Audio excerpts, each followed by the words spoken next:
So even although we can still show that backlinks are still a significant part of Google's algorithm, that's not to say that backlinks are the most important thing to be thinking of now. Backlinks aren't what they used to be, and the way that you achieve them certainly has changed significantly. So let's have a little look into how Google's algorithm has changed further over the years and bring us up to date with that. So moving forward to 2010, Google completely changed the way that its search indexed worked. So what happened in 2010? I think it was essentially because of services like Twitter. Because if you think about it, back then, people, if they wanted immediate news, didn't go to Google for it. If they wanted to see what had happened in the news over the last hour, Google weren't generally delivering what searchers were looking for. Twitter was a lot better at handling that. So Google mixed up the algorithm a little bit to try and deliver newer, fresher results when the particular search required it. Because if you think about how the old algorithm worked, it was largely based on quantity of links. And if an old article, maybe from the year 2000, had several thousand links pointing to it in relation to a particular keyword phrase, then you can understand why Google's old algorithm would think that page was the most relevant page on that particular topic.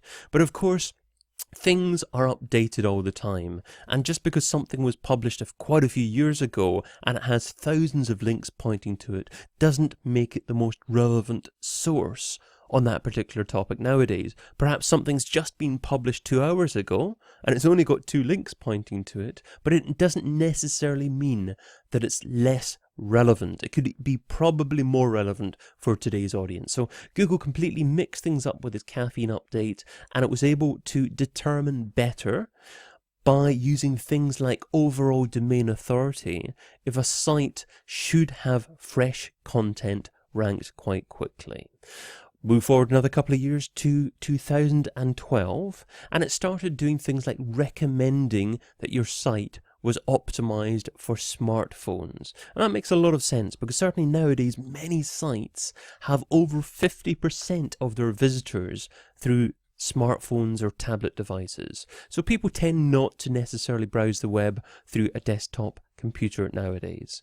So if you use my site for an example here, so this is having a look at my site, digitalmarketingradio.com. So feel free to go onto the site and do something similar yourself as well. So what I'm going to do here is drag the mouse just to the side of the screen. In fact, drag the window a little bit there as well. So you can actually see it on my video screen there as well. Drag the left-hand side in there as well. Now you see the whole web page within the video frame there as well.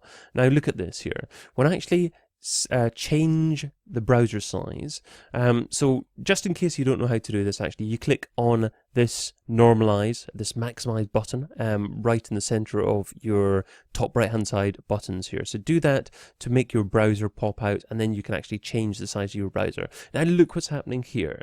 If I move the window up slightly, you can see even more with the site what's happening.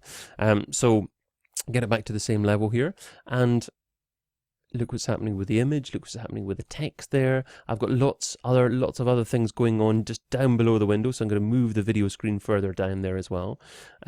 Moving, and look what's happening. So this is what the website looks like on small mobile devices. The text moves. I've got all this content down here at the bottom that is responsive. This is what's called responsive design. So the look and feel of this page, of this podcast, completely changes depending upon the size of the screen.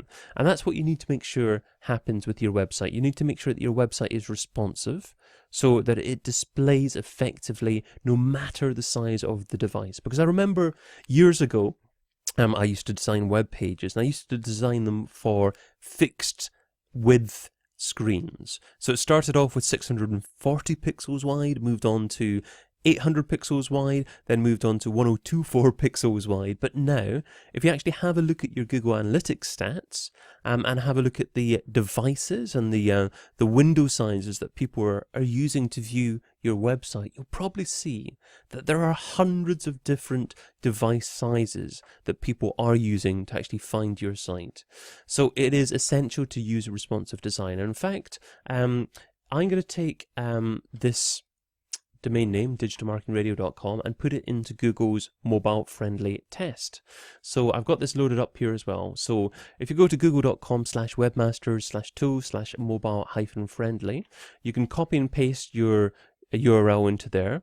You can click the Analyze button, and then Google will go ahead and do a test of your website.